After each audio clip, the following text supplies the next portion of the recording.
Hello, beautiful people, and thank you so much for tuning into this video. I am Carrington Brown, your relationship expert. So listen, I don't know how it went or how it went down in other cultures or different ethnicities. But one thing I know is about the black culture is that when we grow up, one thing that becomes normalized is roasting, right? And if you don't know what roasting is, that means getting fired up. If you don't know what getting fired up is, it means being talked about, right? So for some reason, I don't know where it came from, but in the black culture, like talking about people, talking down on people, roasting people, firing people up is like a normal thing. And so I recall like growing up, especially in high school, one of the primary things that people would get fired up about are their shoes. Like if they ugly, if they dirty, if they super duper off brand, like you get roasted up. But what you would get roasted up more pertaining to your shoes would be if they fake. If somebody came to school with some fake Jordans, some fake Reebok, some fake K-Swiss, some fake Air Force One, some fake Kobe's, LeBron. If you came to school in some fake shoes, right? Because in every school, especially the black community, like we got some shoe experts apparently. But if you came to school with some fake shoes on, you were about to get fired up, right? Because they ain't real. You came up in here with some counterfeit shoes, with some fake shoes. So because they fake, the value is less. They ain't worth as much. And they really just trying to be the real thing when really they don't have the capacity to actually be the real thing, right? So you about to get talked about. So the reason why I bring that up is because today what we're going to talk about is the perfect counterfeit, right? When we're in relationships, a lot of times we come in contact and connect with people that are perfect counterfeits. And I experienced this personally, right? The young lady that I was in a relationship with before Ashley was a perfect counterfeit, right? Like she was attractive, she was intelligent, she was smart. It seemed like she had a relationship with God. She knew about Jesus, she knew some scripture, right? But she wasn't exactly what I wanted, but I couldn't recognize it because she was a perfect counterfeit. Now, when it comes to, as I was talking about earlier, counterfeit shoes, in order for you to be able to tell it's a counterfeit, that shoe has to go through some things, or you have to look very closely on it, right? Because when it comes to the real version or the fake version, there are very small characteristics and qualities that are proved to you or show to you that, hey, this thing isn't real. But then also, if it gets rained on, right, if they get washed, if they get stepped on, after a week or two, what you'll see, the wear and tear that they experience is totally different than the amount of wear and tear that the real shoe will experience, right? And so when you go through things with counterfeits over a short amount of time, it'll show you that it's not the real thing.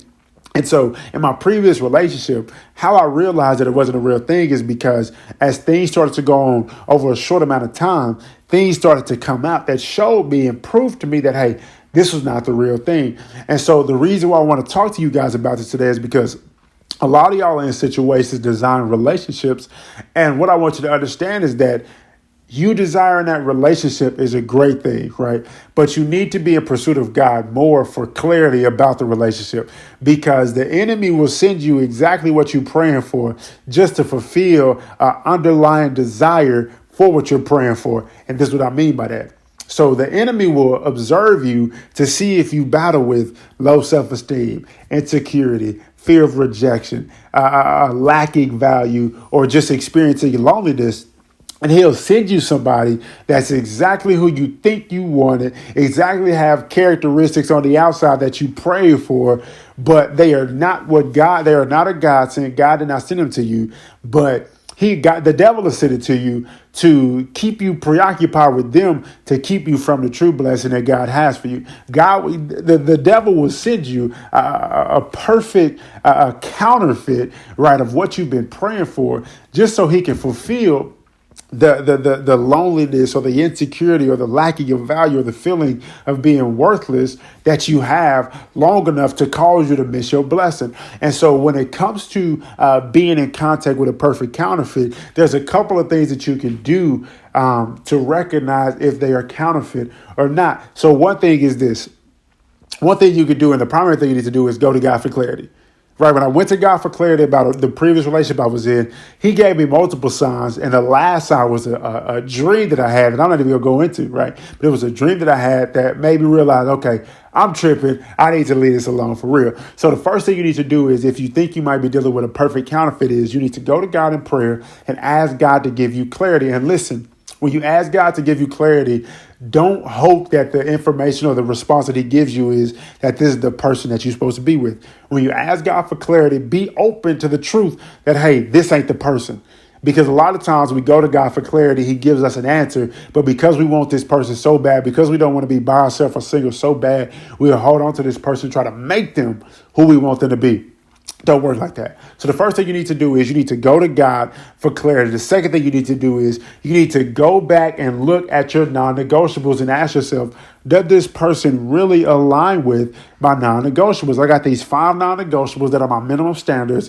Does this person meet and align with these non-negotiables? And if the answer is no, boom, you might need to step back and rethink this whole situation, because they might be exactly what you want on the outside, but the characteristics and qualities that really matter, they ain't it, right? And so the last thing that you need to do is this. You need to ask yourself, how intentional is this person about having a relationship that glorifies God?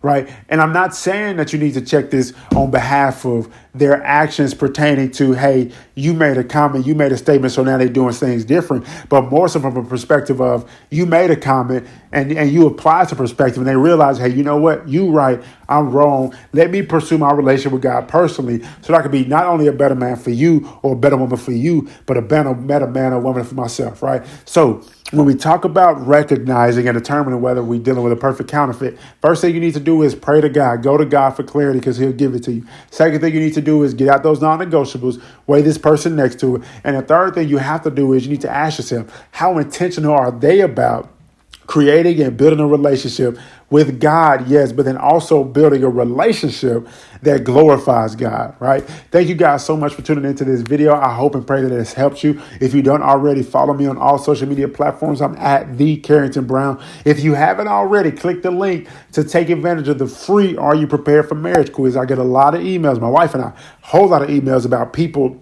desiring to be married, desiring to be in a phenomenal relationship, but they don't really recognize the areas that they're not prepared in. So click the link in the description box to take advantage of the free quiz. It's a 10 question quiz. It'll take you 5 minutes, maybe, really probably like 2 minutes to actually answer the questions. And then after you finish the questions, it'll actually give you the areas that you might need to be working on and give you a grade of whether or not you are actually prepared for marriage, right? Thank you guys so much for tuning into this video. I love y'all. I hope y'all have a phenomenal day, and I'll talk to y'all later. Peace out.